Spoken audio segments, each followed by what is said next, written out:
that would be helpful if you just maybe go into some of the individual areas. So previous evidence we'd had, I think Neil Basu, has also said in August that there isn't a contingency planning for not being given passenger name records, that there isn't a replacement for having the passenger name records. Is that correct?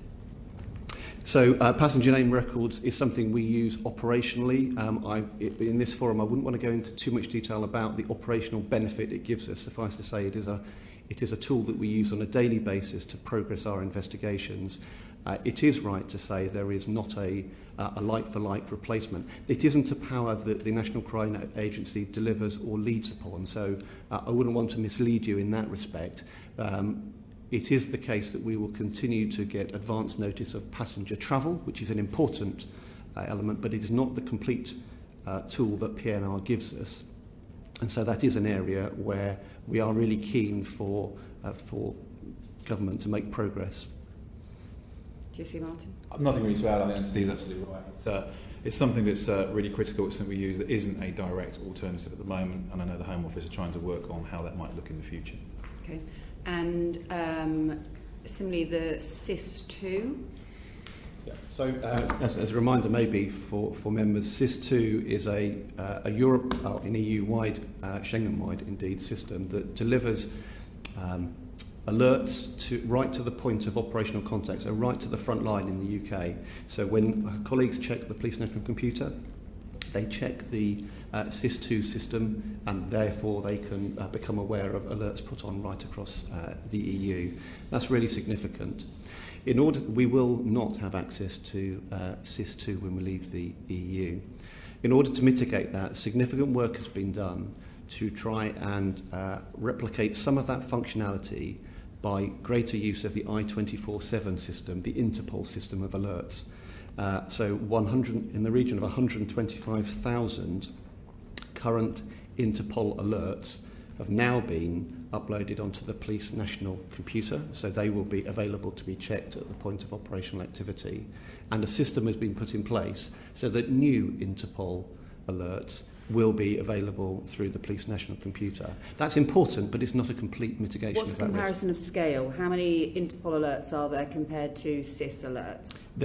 It is tricky to give a direct comparison, but it is fair to say there are more SIS2 alerts than there are Interpol alerts, and it's a really important point to say that whilst we in the UK have the opportunity to back record convert, if you like, existing Interpol alerts onto PNC, and we have engaged significantly across Europe, the challenge remains that SIS2 alerts that have been put on by other EU member states, unless they have been parallel inserted into the I-24/7 system, we will not have access to them after the 31st of October. And that's quite important. And that's why I think we do need to have some sense of scale here. So, for example, are most European countries putting half of their SIS alerts onto the I-24? Are they putting a quarter? Are they putting 90% of their alerts onto I-24? Perhaps I could just help with some of those figures. So there are about 82 million alerts on SIS across the EU member states. Of those, there are nearly 3 million UK alerts that we have on that system. So they will be for a range of things, from people that are missing, items that are missing, people that are wanted on European arrest warrants, etc. And that's alerts, those are points that the UK has uploaded some information about a stolen vehicle or about a missing person. Yeah, or we've put an alert on, we want to know something about somebody, we want to kind of track them. We checked SIS last year 603 million times. That's because obviously part of the requirement to have SIS as a member state is that it's linked into your national system. So as Steve was saying earlier on, it's linked into the police national computer. At the moment, if an officer puts somebody that's missing, and we have probably about 200,000 people go missing in this country a year, on and off, some for days, some for hours, some for a lot much longer, they automatically go onto the system. So the workarounds we've had to do around that is to look at how do we do that, because to put it onto I-24/7, which is the Interpol system, is a manual system.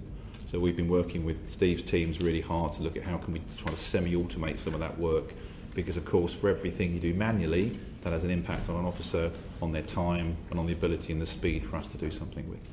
Okay, so this is about quantity of information on there and also about speed of access. Yes.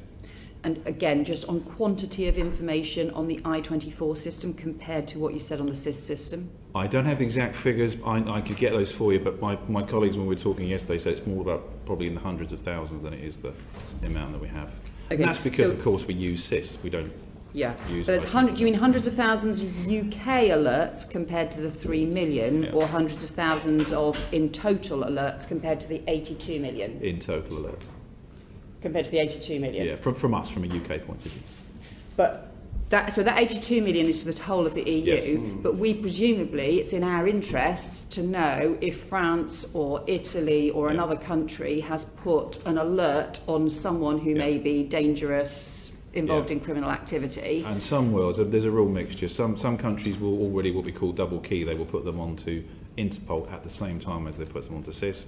Some don't. There's quite a mixed picture across Europe, and some of the work the teams have been doing with the Home Office is just to get countries into the thinking about, okay, if we don't have SIS in the future, we cannot help you unless you've put them onto the Interpol system, because we will not see them, and vice versa.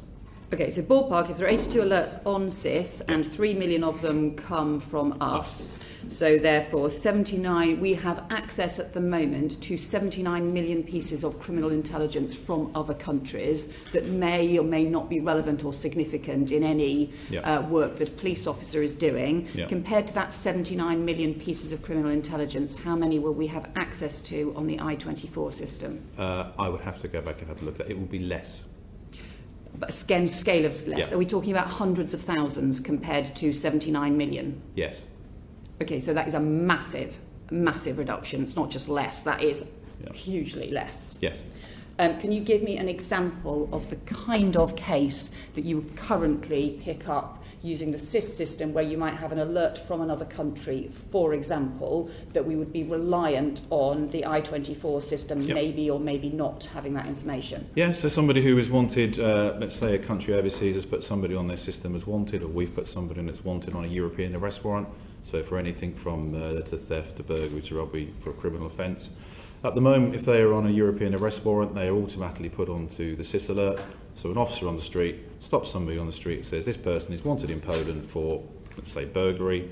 Then the officer there and then can arrest that individual, take them into custody, and then the extradition process will occur. They will go back, and vice versa if somebody overseas has arrested somebody that we have an interest in. If we no longer have SIS, and we no longer have the European arrest warrant, the fallback is they will create what is called a red notice. So a red notice on Interpol says they are wanted in connection with a criminal offence. If we don't know that the individual is coming, and again the same scenario, an officer stops that person on the street and they're wanted on a red notice, we know they're wanted for arrest, but there is no current power of arrest for that in UK legislation. I'm going to pause here because we want to come back to the arrest warrants in a second. So just continuing then, and just in terms of the data, how many times are SIS alerts from other countries used? So as in that we arrest on them? Maybe arrest, or maybe just use bits of intelligence and so on. How many times a year? Do you have a figure for how many times that 82 million pieces of information might be used? I have figures for us in relation to arrest warrants, which obviously SIS alerts. So we probably average between 1,400 and 1,500 arrests on European arrest warrants a year on SIS. We do it on an 8-to-1 ratio at the moment, so every 9 people that are arrested, 8 of those we are arresting on behalf of partners from member states. So those are people that are wanted for criminal offences that we can then extradite from this country back to face justice over there. And for every 1 they arrest, we bring somebody back here. So for that bit, I have the figures. For the rest, we probably have to get that for you. But certainly because it's so easy, because they're all integrated with everybody's national system, it obviously makes it much easier for officers on the ground particularly, especially if you're not in a pre-prepared operation. You know, if you're pre-planning an operation, there's a lot of preparatory work, a lot of preparedness in that you can do. But obviously if somebody's presented in front of you, you're doing something like a discrete alert or a discrete check for somebody, then you need that information to hand straight away. So this makes it more difficult to stop criminals from overseas? Yes.